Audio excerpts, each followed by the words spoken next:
ramdam ko na ang Pasko kasi ang dami ko na nakikitang gift sa paligid. Correct yan, Pipay. O tingnan mo naman dito sa office, di ba ang daming gifts na nasa paligid? Ano yung mga nakikita ni Pipay sa paligid?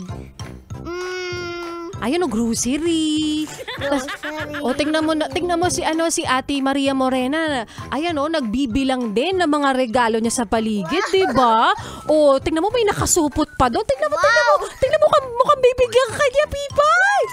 Wow, di ba napakagalante talaga ng Ate Maria Morena? O Pipay, di ba nagmonito-monita kayo? Ano natanggap mo? Ponytail po. O di ba magagamit mo? Sobrang dami. Opo. Iba't ibang kulay?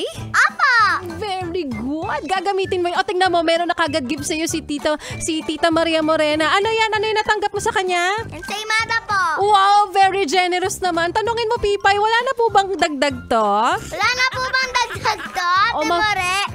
Mamaya. Ay, umalis na. Kumuha ng kadagdagan. Nalungkot tuloy si Pipay. Akala niya yun lang daw yung matatanggap niya. O Pipay, ramdam na talaga natin yung Pasko kasi ang dami na nag-exchange gift, no? Opo. Ang dami ng mga nakapalibot na regalo sa paligid, di ba? Yes. O anong sasabihin mo dun sa mga best nating nakikinig ngayon? Ramdam na talaga yung Pasko. Kasi ramdam na nila yung Pasko, pero si mami mo, feeling ko may nararamdamang ibang bagay yan. Yeah. Anong nararamdaman niya?